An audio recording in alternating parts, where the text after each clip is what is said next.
Trina, and this is my June reading wrap-up. So I'm going to be reviewing all the books that I read this month, and you saw what they all were in the introduction there so that you know which books I'm giving reviews for. And if there was one that you were more interested in, you can use the timestamps in the description to skip straight to my review of that book. Usually I start my wrap-ups off by doing a TBR check-in and just showing you guys how many books on my TBR that I read this month. However, I did not have a TBR in June. I just wasn't really feeling like doing one this month. I am going to have a video going up pretty soon that is a mid-year goals check-in, and in that video I'll tell you which goals I've already completed, which ones I haven't, and I'm also going to do a TBR check-in for the entire year so far so you guys can see how I'm doing. I did get some of my reading momentum back this month, so I ended up reading 7 books total, and when I looked at my statistics of audiobooks versus print books, out of the 7, I was surprised to see that I had only read the physical copies of 2 of those books, and the other 5 were all audiobooks, so I've definitely been in an audio mood lately. I do go in order from lowest rated book to highest rated favorite book of the month, so to start us out, I gave 1 star to a book this month, which I don't think I've given a 1-star rating to any book so far this year, but that book was One of Us is Lying by Karen M. McManus. This is a YA mystery about 5 high school students who go into detention one day and only 4 of them leave the room alive. The 5th student died of an apparent allergic reaction during detention. However, the other 4 students that were in that room with him have found themselves the top suspects in the police investigation surrounding the student's death. The student who died actually ran a gossip blog where he was going to name the secrets of all 4 of those students that were in the room with him during detention, so of course it doesn't look very good for any of those students. Honestly, I was really looking forward to this. It sounded like a really great mystery, and when I started this book, I was loving it. But around 2/3 of the way in, she started using plot twists that were very insensitive, and so I want to give you guys a big, huge content warning that this book really mishandles sexuality and mental illness. It does these things in a harmful way that shows them as scandalous plot twists. That really offended me as someone who has known and has family members who have dealt with depression in the past. And I don't think it's fair when books play with people's real identities and illnesses in a way that's just there for entertainment value. It was just very harmful and irresponsible. So if you would be hurt by that portrayal, maybe skip this book. If you're a reader who's oblivious to that kind of stuff, you don't care about the representation in books, I think you would still find this, you know, a thrilling little mystery. But personally, I was way too irritated with how the book handled these things to even take into account how much I liked the book at the start. So my rating in the end was just 1 star because I don't think this book should have been published as is. Not in 2017. I don't know how some of these things flew past the publishing team and they thought that's a great plot twist. So I was not cool with this book. I don't think that the author should have chosen the plot twist that she did. I have gone into more detail on these issues in my Goodreads reviews if you guys want to go to that review and see the spoiler section. And I am also going to be doing a full dedicated solo video review of this book because I am trying to give a solo review to all the debut novels I read this year, and I'll talk more about those issues in depth. So if you're kind of curious about like, well, is this book going to be harmful to me? Then I would definitely encourage you guys to check out those reviews before you just jump into this book, because I just think it has potential to spread harm and to spread stigmas. Next, I read The Burning World by Isaac Marion, which is the sequel to Warm Bodies. I read Warm Bodies several years ago and I really loved it. I thought it was a very unique zombie story because it was a zombie romance told from the point of view of a zombie. I really liked how Marion wrote that book and kind of imagined what being a zombie would be like. But this one definitely takes the route of just a more typical zombie apocalyptic type of story. Like, you're running from the hordes of zombies, you're running from the other groups of people who you don't know if you can trust them or not. And to me, I just kind of felt a little bit bored reading this because it was not as unique as that first book. Now, there were a couple of moments in it where I was like, yeah, I wish more zombie survival stories would do this one thing, but the rest of the book I just felt like it was so long for so little to happen. And at the end of it, I was like, okay, that was it? And then I realized there's another book in this series that's going to come out, and I'm just like, I don't know if I want to continue at this point. This did not really set itself apart in terms of zombie fiction, in terms of that genre, so eh.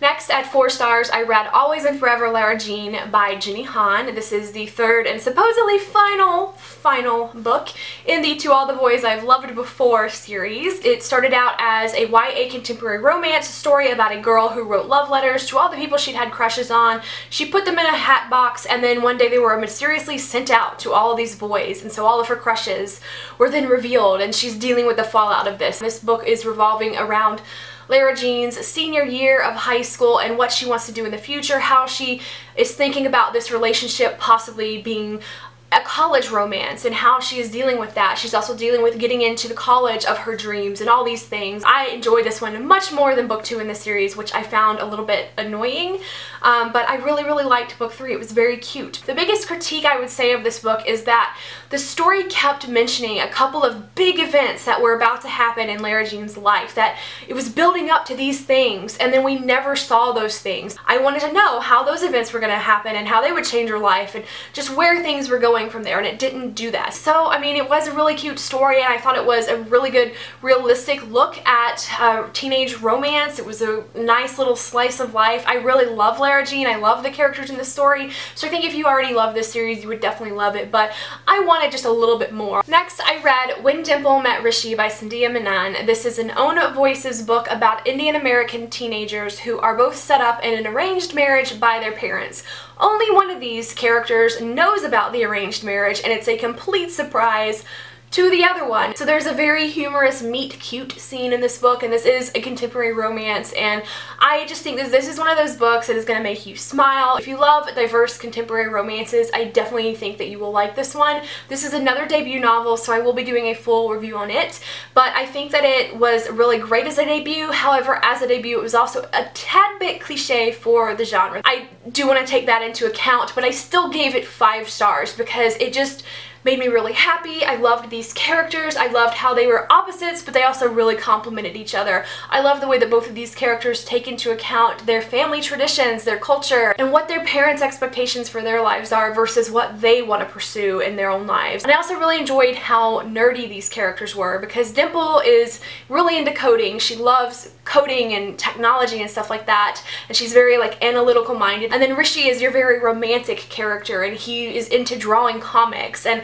I just think both of these characters were great, and I really enjoyed this story, and it just put a smile on my face, so I gave it 5 stars. Next, I read Down Among the Sticks and Bones by Seanan McGuire, which is the second book in the Wayward Children series. The first book was Every Heart a Doorway. It is a portal fantasy series, which is what I hear people calling this, where people in the real world have found doorways to other realms, and they go through them and they basically like completely change and realize that was really where they fit in this whole time, and then suddenly they're spit back out into the real world and they have to adjust to that fantasy world no longer being accessible to them and nobody in the real world believing that that really happened to them.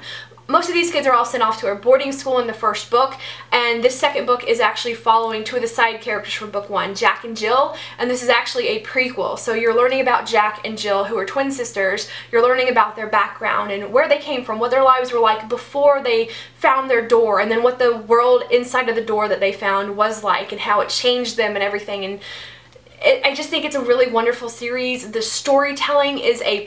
It's very atmospheric, and Jack and Jill's world is like this mashup of Frankenstein and Dracula in it. Like, it's not really a retelling or anything, but it definitely has those elements. Getting to know these 2 characters more was very fascinating. Their world was very interesting, and I really loved how this book explored gender roles. This book is not quite as diverse as Every Heart a Doorway, but there is a female-female relationship present in it. It's a very short book, so I don't know what else I can say about it. I just really loved it. I did listen to the audiobook, and the author herself actually narrates it, so she does a great job. So if you're looking for an audiobook that's real quick, I would definitely recommend these. Then I listened to Ramona Blue by Julie Murphy. This is a YA contemporary story about a girl who lives in a beach town and it's summertime, and she is just breaking up with her girlfriend because her girlfriend is like going back home for the school year, and she's dealing with the fallout of her feelings of all of this. And then one of her childhood best friends moves back to town all of a sudden. She starts getting close to him and rekindling their friendship, and then realizing that she thinks she has feelings for him, which is strange strange to her because she thought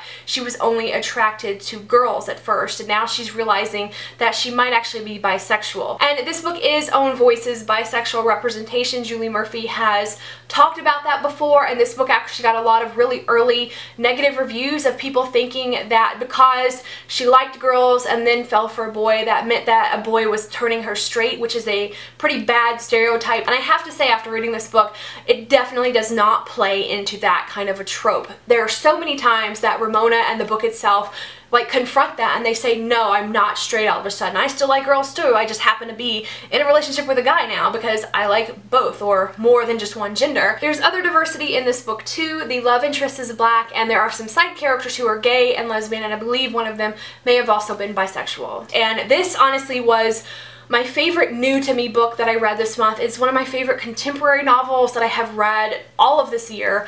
I just really loved it, everything about it. I loved the characters, I loved the family dynamic, I loved the friendship, all around. I just really loved this story and the entire reading experience, so I definitely hope that you guys will give it a chance. And the last book that I read this month was my favorite read of the month. It was a reread for me, so I'm not going to talk way too long about it, but that was Harry Potter and the Sorcerer's Stone by J.K. Rowling. I listened to the audiobook of this month for the first time ever. I had never listened to the series on audiobook, and I devoured that audiobook. It was so good. I got the US version, which is narrated by Jim Dale, and just getting to experience this world that has shaped a lot of like my generation and our culture and our fandoms and stuff, listening to it, just experiencing it in a new format was just very, very delightful and enjoyable.